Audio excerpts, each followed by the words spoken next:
صباح الخير، صباح النصر. احنا ملوك الكرة في افريقيا وفي مصر.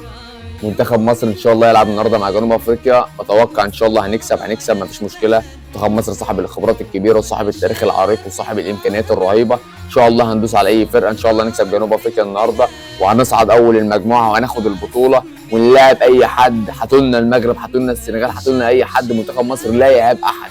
منتخب مصر ده اللي انتوا خايفين كلكم من المغرب. لسه مطلع المغرب البطوله اللي فاتت ومطلع المغرب البطوله اللي قبلها او اللي قبل اللي قبلها.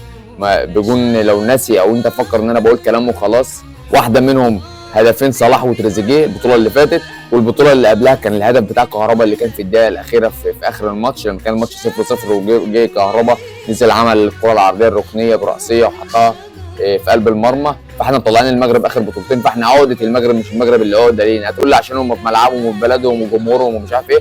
احنا كسبنا قبل كده بطوله دوري ابطال افريقيا مع الاهلي في قلب استاد محمد مركب محمد الخامس في المغرب، وكسبنا من الترجي في رادس.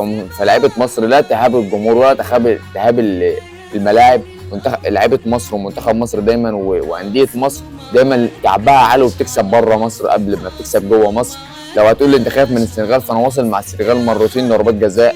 اخر مره البطوله اللي فاتت في النهائي قدام السنغال، ولولا الحظ كنت كسبتهم في ضربات الجزاء. وبعدها بفتره صغيره لعبتهم في ضربات الجزاء برضه في الماتش الفيصل للصعود لكاس العالم، ولولا برضه الحظ واهدار ركلات الجزاء من صلاح وتريزيجيه، من صلاح وزيزو، كان زماني برضه وصلت لكاس العالم.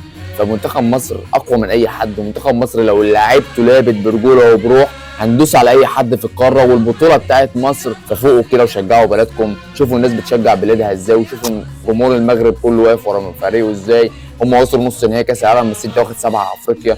انت منتخب مصر، انت صاحب التاريخ الكبير. انت الناس في المغرب بيقولوا لاي حد مصري لما بيقابلوه يقول له انتوا من سكه واحنا من سكه. الكل بيهابك هناك والكل خايف منك وانت هنا خايف منهم. ازاي يعني يا جماعه؟ عقلوا الكلمه. كل ماتش ناخد ماتش بماتش، وان شاء الله هنوصل للنهايه وهناخد البطوله. مصر قويه، ومصر في افريقيا اول واحد بيكون مرشح للبطوله، سواء البطوله كانت في مصر او بره مصر.